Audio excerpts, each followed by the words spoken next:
నేను ఇంకొక మాట అడుగుతున్నా, బాధగా అడుగుతున్నా బ్రదర్. మొన్నటి ఎపిసోడ్ చూసిన తర్వాత ఈ రాష్ట్రంలో ఎవరన్నా షికాయత్ చేయడానికి ముందుకు వస్తారా బాలికలు? అంటే ఎవడైనా అవతలోడు పలుకుబడినోడైతే వాడిని పట్టుకోలేము, ప్రభుత్వాలు కలిసిపోతాయి. వల్ల నేను మా నాయకుడు ఆర్ఎస్ ప్రవీణ్ కుమార్ గారికి నేను హృదయపూర్వకంగా అభినందనలు చెప్తా ఉన్నాను. మా పార్టీ జనరల్ సెక్రటరీ, మాజీ ఐపీఎస్, అద్భుతంగా పోరాటం చేసిండు ఆయన. సెక్షన్లతో సహా ఏది ఎప్పుడు ఏంటి ఎట్లా పెట్టాలి, మీడియాను ఎప్పటికప్పుడు అప్రమత్తం చేస్తూ ప్రజలకు చెబుతూ మా పార్టీ తరపున ఆ బాలికకు న్యాయం జరగాలని పోరాడింది మా ఆర్ఎస్ ప్రవీణ్ కుమార్ గారు. నేను ఆయనను కూడా పట్టుకొని మాట్లాడతాడు. ఆర్ఎస్ ప్రవీణ్ జడ్జా? ఆర్ఎస్ ప్రవీణ్ జడ్జి కాదు, కానీ భవిష్యత్తులో తప్పకుండా నీకు పాఠాలు చెప్పే రోజు వస్తుంది. అది కూడా చెప్తున్నా నేను, వస్తుంది. ఆ రోజు కూడా వస్తుంది, ఎక్కువ రోజులు ఏం లేదు. ఎందుకంటే నాకు ఆశ్చర్యంగా ఉంది ఇవాళ రాష్ట్రంలో పరిస్థితి చూస్తుంటే.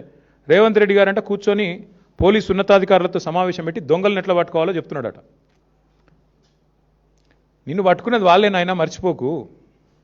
దొంగలను ఎట్లా పట్టుకోవాలో పోలీసులకు బాగా తెలుసు. నీలాంటి దొంగల దగ్గర నేర్చుకోవాల్సిన అవసరం లేదు.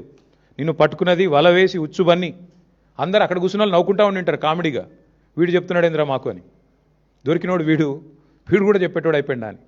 కాబట్టి ఈ ఎటకారాలు డ్రామాలు ఆపేసి ధాన్యం కొనుగోలు మీద దృష్టి పెట్టు.